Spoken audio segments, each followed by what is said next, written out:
Olá pessoal, hoje nós iremos realizar nosso segundo episódio do nosso Senacast e desde já a gente gostaria de agradecer à equipe do Senac por todo o apoio que nos auxiliou com a nossa montagem do nosso Senacast e também gostaríamos de agradecer a nossa professora Silvana pelo incentivo e ajuda a montar tudo isso que nós estamos vendo.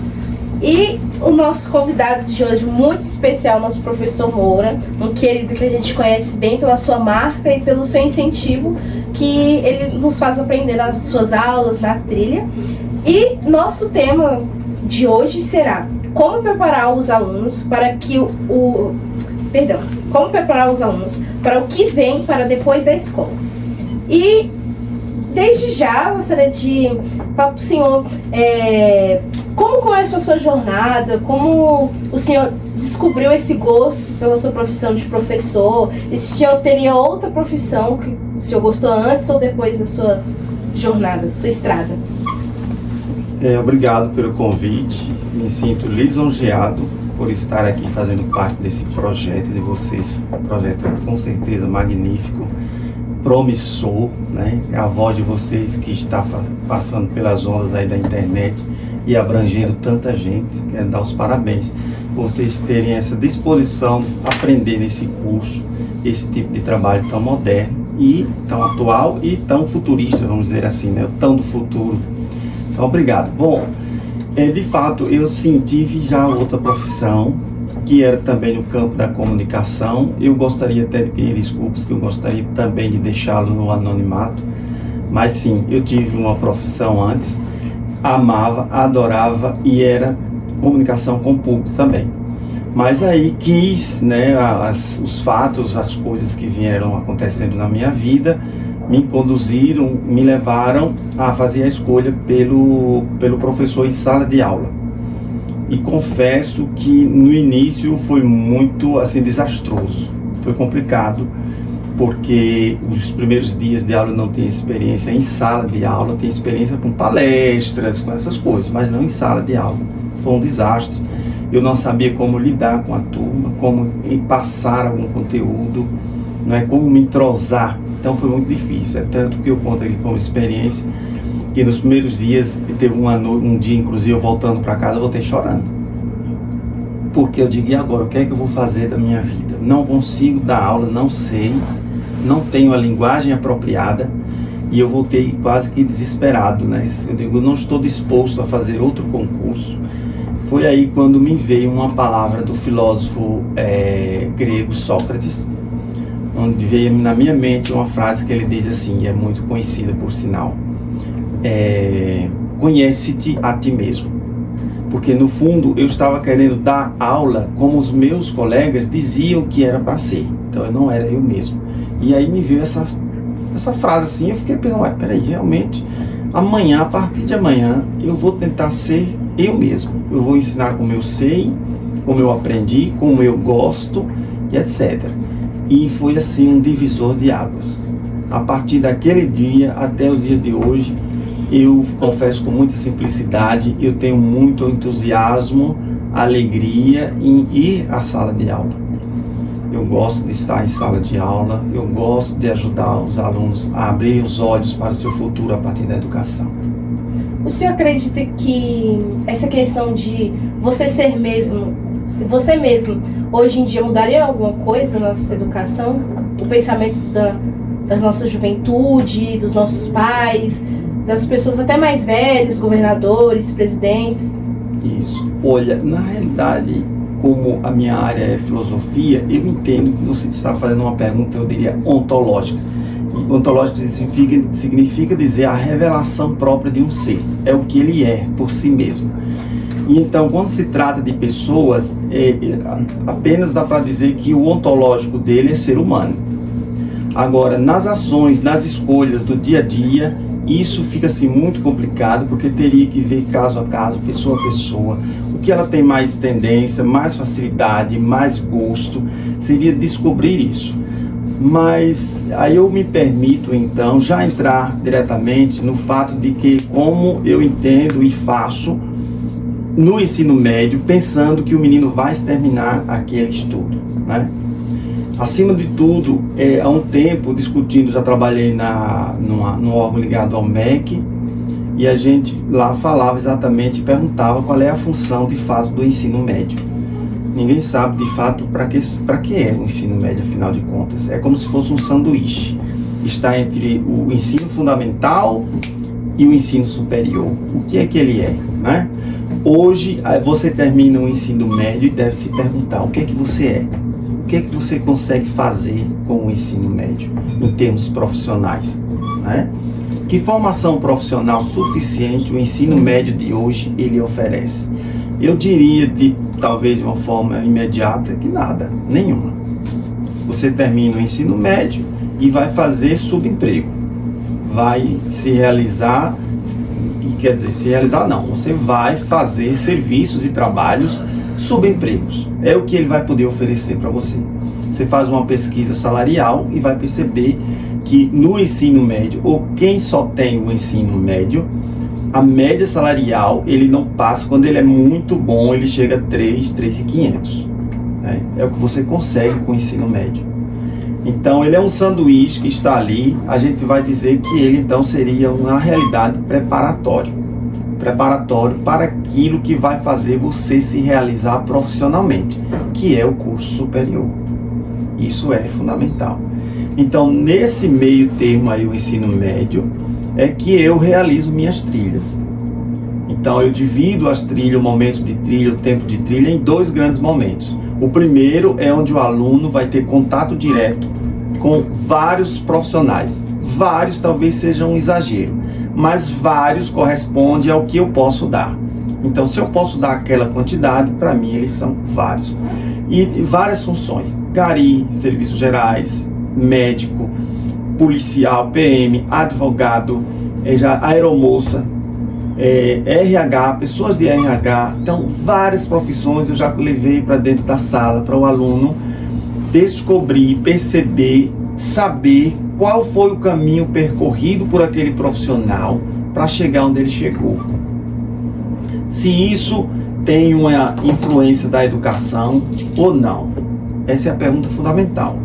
Você está onde está? Quem te colocou aí? Foi a educação? Foi um amigo? Foi uma indicação? Não é isso? Então, é preciso primeiro perceber isso. Depois, eu tenho a parte prática, que é a parte de fundação de empresas, onde os alunos vão fazer a experiência de ser autônomo. Porque no primeiro momento ele vai aprender a ser empregado público, servidor público, ele vai ser as vantagens e desvantagens e os caminhos que deve. Depois ele vai saber sobre a CLT.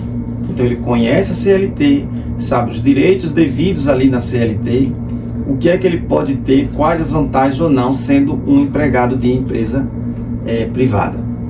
E por último, então, é autônomo, o ser autônomo. Ele fundando a empresa, fundando de modo prático, não é teórico somente. Ele vai fundar uma microempresa e vai dentro da escola realizar as vendas com aquela ali. Ele vai aprender o que é lucro, o que é capital de giro, o que é o atendimento ao cliente, reposição, valores, porcentagem, ganho em cima do produto, tudo isso. Ser sócio, ele vai aprender de forma quase lúdica dentro da escola com um projeto que eu tenho. E me permite aqui dizer, me vangloriar um pouquinho, se é possível. Esse projeto, inclusive, eu recebi menção honrosa pela Câmara dos Deputados no Prêmio Paulo Freire de Educação, né? Então, é um projeto reconhecido, a escola já reconhece e a gente coloca em prática isso.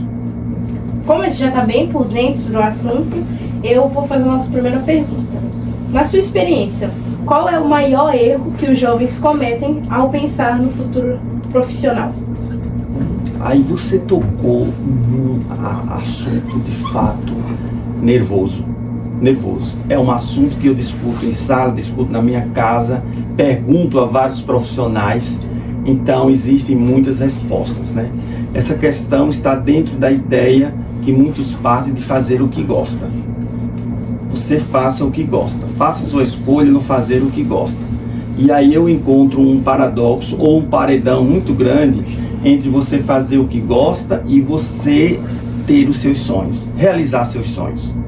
Então, fazer o que você gosta leva você a realizar seus sonhos? Essa é a questão. Então, é preciso, quando você for fazer a sua escolha profissional, você se perguntar se isso que você gosta vai fazer, levar, conduzir você a realizar seus sonhos. Porque o que é que realiza nossos sonhos? É o que eu ganho. O que é que eu gosto? De fato, o que eu gosto, que faz parte de toda a minha vida. Porque eu posso gostar de uma coisa a partir de agora. Eu não conhecia Guaraná, bebi Guaraná, passei a gostar agora. Mas comer eu gosto desde sempre. Viajar eu gosto desde sempre. Beber água de coco na beira da praia eu gosto desde sempre.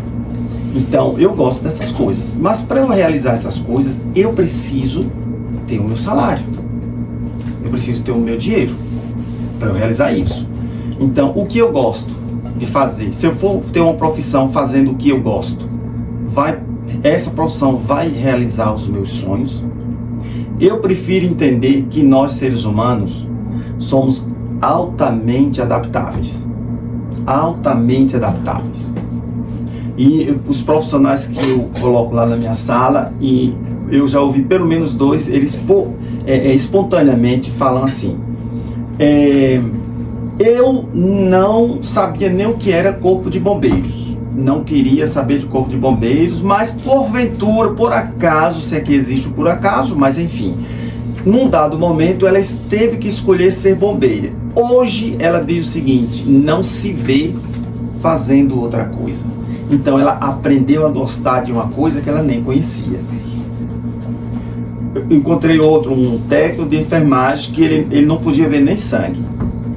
Ele não podia ver nem sangue, aquela coisa, e por causa das circunstâncias, dos acontecimentos e tudo mais, ele acabou fazendo técnico de enfermagem. Hoje ele trabalha no Agarram, na parte de queimados. Então ele recebe e trata de pessoas queimadas de 2º a 3º grau. Não é um trabalho fácil. E ele diz que ele ama, no sentido assim, ele faz aquilo com muito esmero, com muito gosto, querendo fazer a coisa bem feita. Então ele jamais pensou isso. E ele diz que é o que ele ama fazer hoje. Então a gente aprende a gostar. A gente aprende a gostar.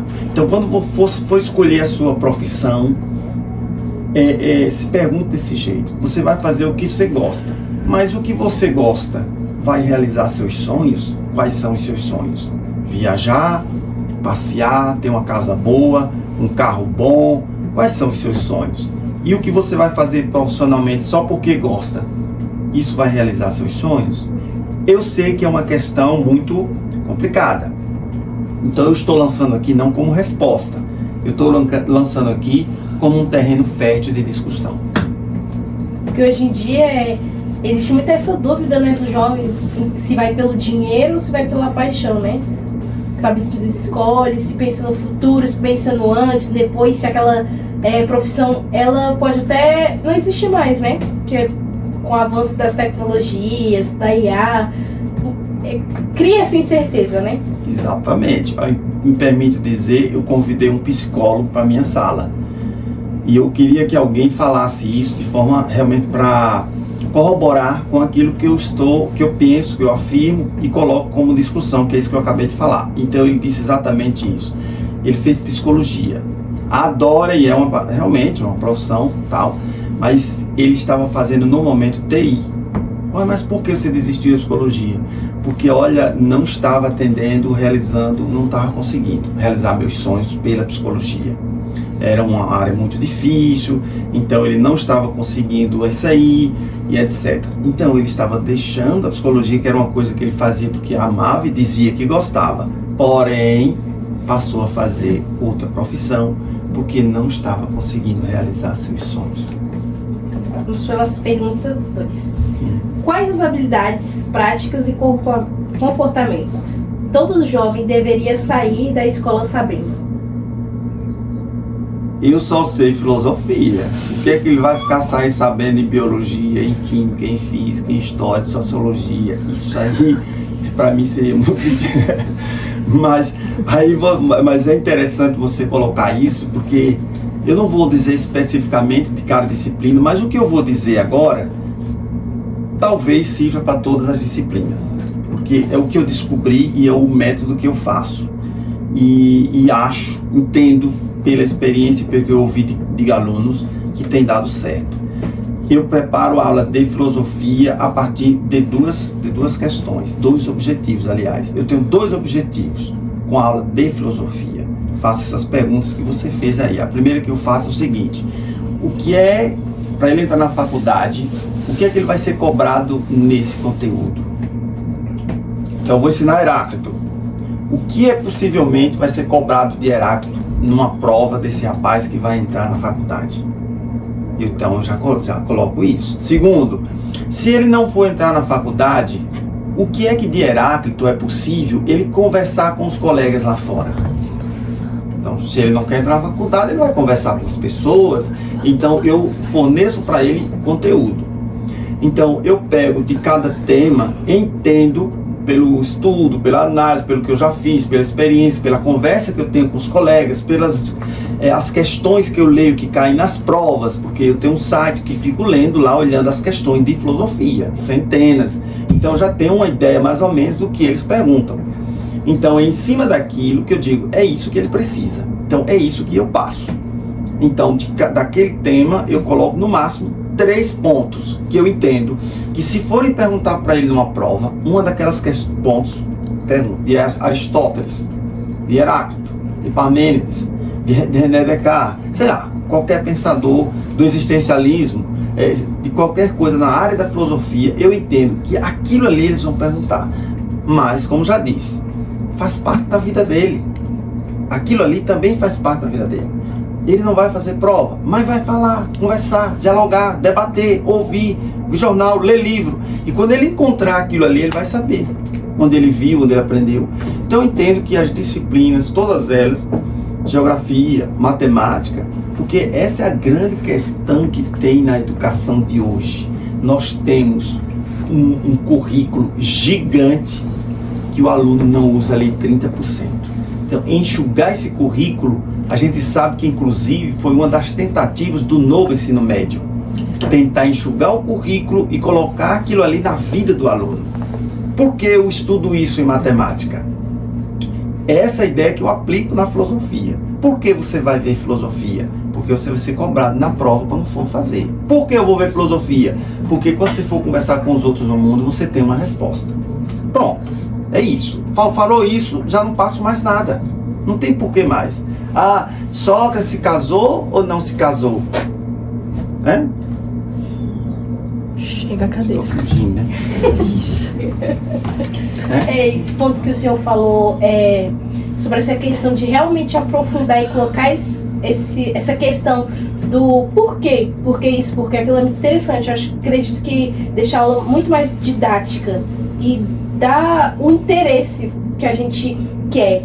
Puxa essa atenção que a gente realmente quer, entende? Esse querer de aprender. Entendo, e aí eu complemento a sua fala e a sua pergunta bem pertinente, dizendo que como é que você coloca o aluno, não é, dentro do assunto que está sendo colocado. Como é que você vai se sentir dentro do conteúdo? Entendeu? Como é? É isso. Eu me faço essas questões. Então, como é que eu faço para interagir com o aluno em sala? Então, eu não fico apático do aluno. Eu estou lá. Então, eu falo com o aluno, pergunto a ele, me dirijo a ele. Então, eu conduzo ele a entrar dentro do conteúdo. Agora, pode dar exemplo? Pode ser. Então, olha que coisa que eu fico assim, entusiasmado com isso. Estávamos ensinando no primeiro ano Heráclito. Heráclito fala do devir, que é um movimento. Então, o exemplo que ele dá, a frase dele é o rio. Ninguém entra no rio 2 vezes, porque o rio está sempre em movimento. Tá, o aluno do primeiro ano sabe. Aí tudo bem. E aí eu disse, se você for tomar um banho no rio algum dia, você vai olhar para o rio e vai lembrar de Heráclito, porque ele está em movimento. E joguei isso, conversei. Uma semana depois, chegou um aluno, exatamente. Professor, eu fui com minha família passear, não sei aonde aí, e eu estava lá no Rio. Eu estava lembrando da sua aula. Agora, isso não é extasiante? Isso não é empolgante? Ou seja, a filosofia está lá com ele. A matemática não está com ele? A física não está com ele? Está. O que você faz na sua vida, no seu contexto diário, está lá. A geografia não está com ele? Está sim. Como é que você sabe voltar para casa? Existe um mapa mental.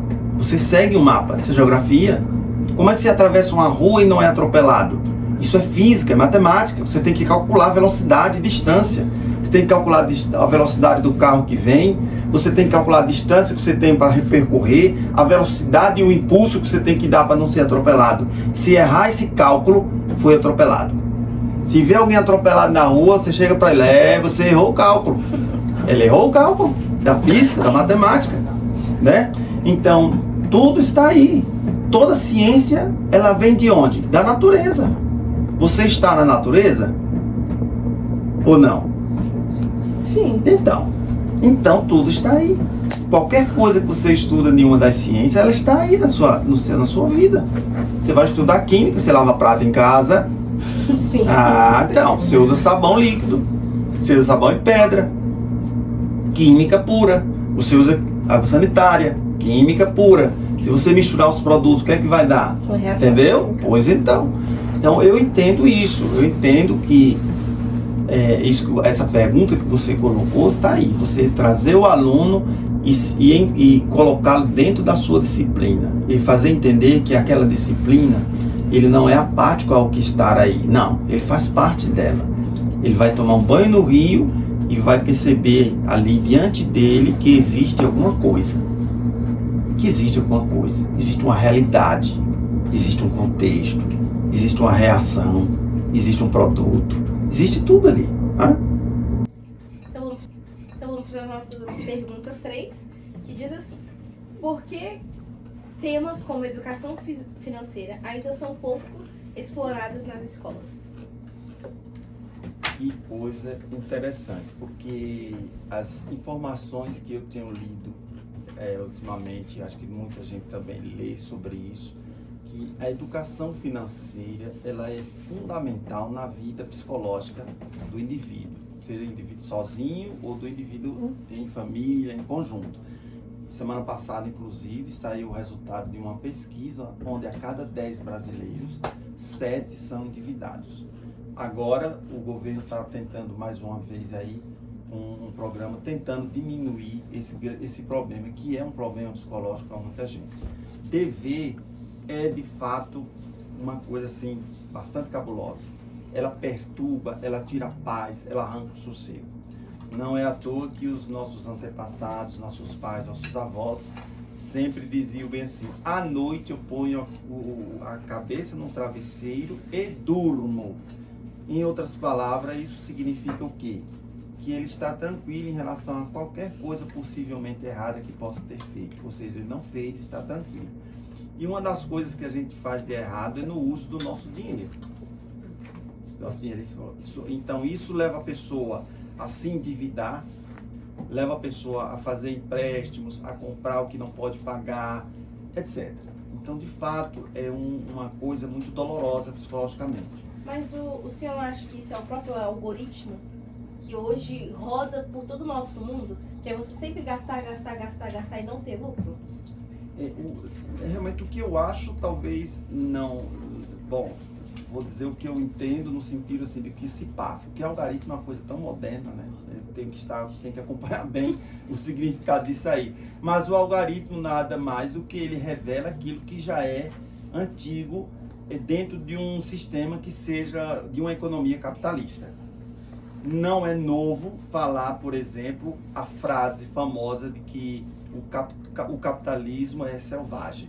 Ensinar matemática financeira em sala de aula, a gente às vezes teoriza sobre isso, mas não é tão fácil quando você vai lá ensinar. Por quê? Porque você está ensinando uma tabela, um modo de usar o salário. Você está ensinando um modo de usar o dinheiro que você ganha. Quando essa plateia, quando esses meninos, quando essa sala de aula, muitos não recebem mesada, não recebem nada. Então eles ficam dizendo ou pensando, talvez, isso não é para mim.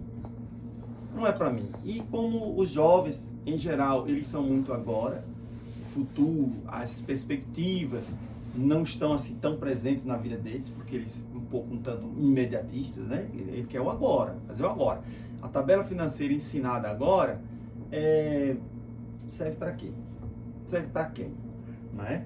Então, às vezes, ensinar esse tipo de matemática financeira em sala, usando a tabela financeira, ponto a ponto, é quase vazio, quase vazio.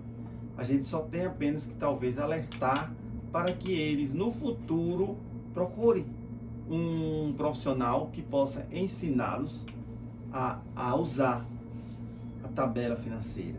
Não é nem matemática financeira, é tabela financeira. Que eu entendo que mesmo a matemática financeira, ela tem conteúdos ali que também não dizem muito sobre não diz. Por exemplo, eu usei a tabela financeira com uma senhorinha que ganha salário mínimo. Eu usei com ela que ela estava tendo problemas.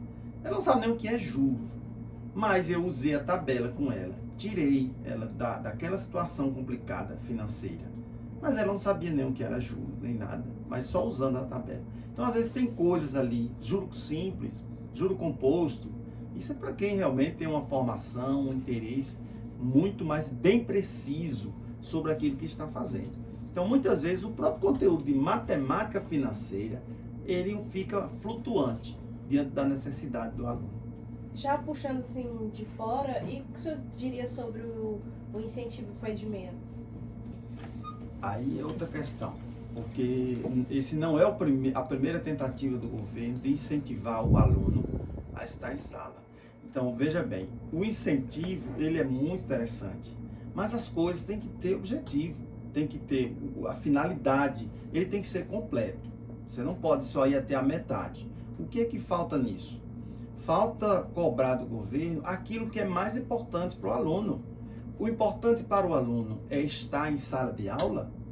O importante para o aluno é ele aprender, é ele ter nota, é ele ter isso. Então não é suficiente ele ter presença e ganhar o salário porque tem presença. Isso não vai ajudar o aluno em quê? Então isso é fundamental. E nós tivemos esse problema no passado. Minha esposa dava aula para ensino infantil e existia uma bolsa que o aluno tinha que ter presença. E só isso. Como assim o aluno tem que ser presença? O aluno não quer estar em sala de aula, o pai força ele a estar em sala de aula, porque ele tem que ganhar o bolsa. Então o aluno está na sala de aula, ele vai perturbar, ele não quer aprender, ele atrapalha os coleguinhas, ele emperra o ensino-aprendizagem, porque ele está ali totalmente, ele não está vendo lucro nenhum naquilo para ele, porque afinal, né, ele não percebe isso.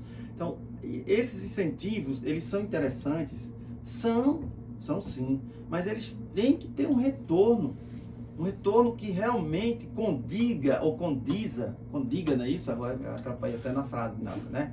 Que condiga com a finalidade daquilo, com a finalidade da educação.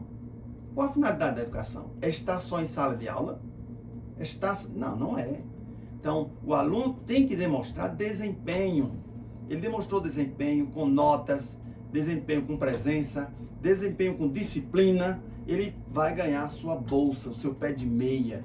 Então, eu não estou sendo contra o incentivo ser dado, mas é que ele tem que ser mais completo, ele tem que ser condizente com aquilo que ele pretende ser, que é o aluno ser educado no ensino-aprendizagem.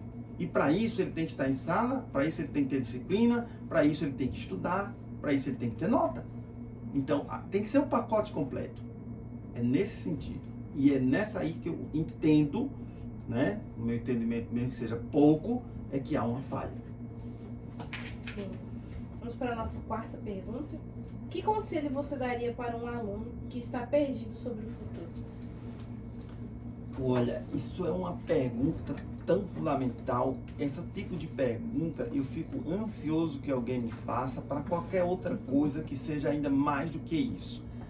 Perguntas, por exemplo, para resolver problemas políticos, problemas sociais, problemas da educação, porque eu tenho resposta para todas elas. A minha resposta é que já existe resposta. A questão não é se existe resposta para resolver esses problemas. A questão é saber que se o governante quer resolver o problema. Porque já existe resposta. Porque que diferença vai fazer no mundo eu aqui dar uma resposta para você? Nenhuma, porque já existem muitas respostas. E talvez mais profundas, melhores e mais técnicas do que a que eu possa lhe dar aqui. Então já existe. Existe um grande problema no Brasil, que é o saneamento básico. Centenas de famílias vivem numa situação precária de esgoto e tudo mais. Pergunto, não existe resposta para isso? Alguém, esses profissionais, engenheiros, técnicos, sociólogos, sei lá quem, não já deram resposta de como resolver esse problema? Tem resposta. Tem sim. A questão é, quem está no governo quer resolver o problema? Então, resposta eu dar para você aqui, eu entendo que não vai mudar. Porque já existem as respostas. Vai ser mais uma na fileira de centenas de profissionais gabaritados, formados, técnicos, que já deram essa resposta. Nós estamos vivendo o problema do aquecimento global. A Terra vai cair num colapso. Por falta de alimento, por aquecimento, por mudança climática. Não existe resposta para isso. Ninguém deu resposta para isso. Profissionais gabaritados no mundo inteiro, pessoas que têm a palavra certa sobre essas questões, eles já falaram alguma coisa. Então, não sou eu que dizendo para você, não, olha, para resolver o problema climático, nós temos que... Essa resposta minha, por mais que eu saiba e entenda, não vai fazer diferença, porque a resposta técnica, correta, medida, provada, ela já existe. Mas os governantes querem resolver o problema? Essa é a questão. Então, a pergunta que você faz para mim, repete, por favor. Que conselho você daria para um aluno que está perdido sobre o futuro? Não existe resposta para isso? Existe, sim. Você que possa estar perdido, você tem que procurar conversar com alguém que entenda. Existe, e hoje em dia, muito mais. Você tem uma ferramenta em suas mãos que você pode fazer uma pesquisa que você quiser. Você está em dúvida naquilo que você quer, vá lá e pergunte como é aquilo, quanto ganha aquilo, quanto estuda aquilo.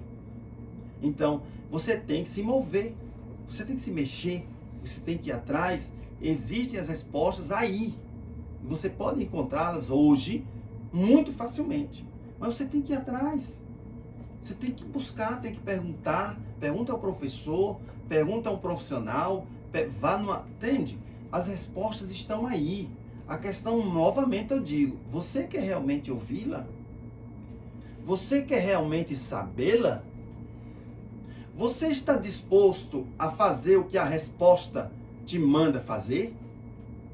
Eu posso encerrar essa questão com um exemplo, que eu acho uma imagem interessantíssima, é uma imagem bíblica. Posso usá-la como exemplo enigmática sobre isso? Mas eu li isso, achei assim fantástico.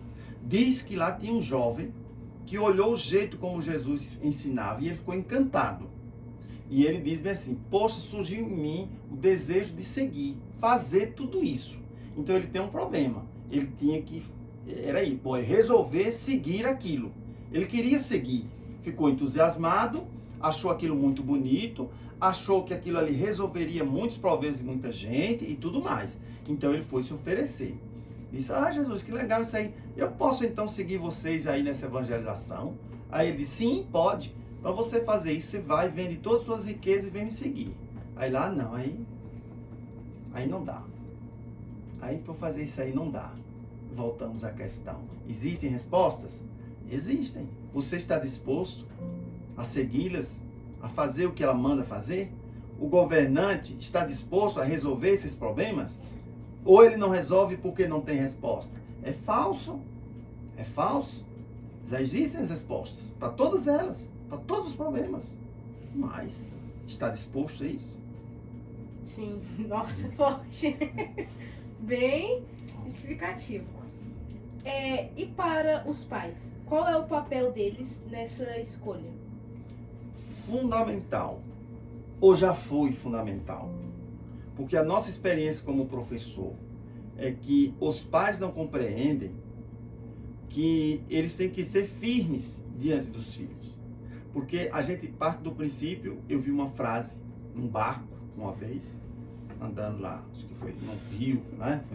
Não foi no mar não, mas foi no rio, e tinha uma frase que falava bem assim, mar calmo não forma bons marinheiros, né? Mar calmo não forma bons marinheiros.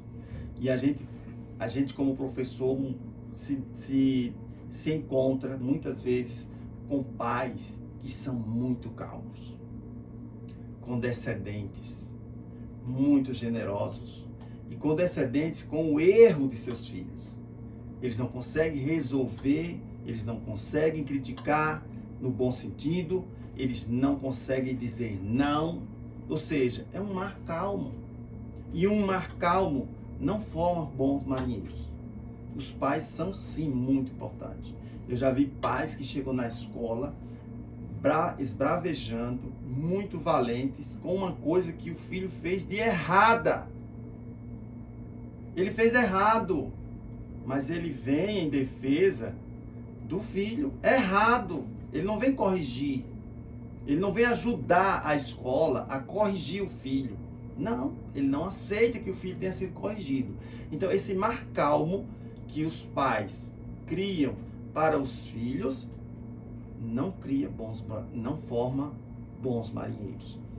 Filhos firmes, sabendo o que quer, aguerridos nas suas escolhas, com altivez nas suas respostas, sabe? Para isso, o mar às vezes tem que... Pois é, então diante de tudo isso, a figura da imagem é essa, da frase que eu falei para você, um mar calmo não forma bons marinheiros. Vamos para a nossa quinta e última pergunta. Qual atitude um jovem pode começar hoje para se preparar melhor para o mercado de trabalho? Hoje nós temos algo que ajuda muito os jovens a ingressarem um pouco já aí, que é o chamado estágio. O estágio é um bom começo, porque o compromisso dele é bem menor com a empresa, ele continua com compromisso na sua escola, com o seu estudo, mas ele já começa a ter um contato não tanto bem compromissado, digamos assim, com o mundo do trabalho. Então isso ajuda bastante. Mas há um risco, ou dois riscos, muito sérios nessa questão do estágio. Uma, ele se encanta com o dinheirinho que está ganhando. Aí isso é em detrimento da educação, do estudo. É problema. Né? Então, são esses dois. Um é receber, já começar o dinheirinho, ficar encantado. E a outra é ele colocar o estágio em primeiro lugar, em detrimento do estudo, que o mais importante é o estudo. E muitos pais e muitos alunos, que eu já vi durante alguns anos, eles se enganam nessa troca. Porque eles precisam em casa e estão ali naquele estágio ganhando um saláriozinho. E fica diminuindo a quantidade de estudo. O que acontece? Ele está ajudando em casa. Está, só que a ajuda dele é pequena. Quem vai fazê-lo ajudar mais é o estudo. Então, os pais, por mais que tenham uma vida simples, e se tiver a vida simples e pobre, mais ainda. É aí onde ele tem que incentivar mais ainda o seu filho a estudar, a ter uma faculdade, para que ele possa ter um emprego de renda salarial melhor.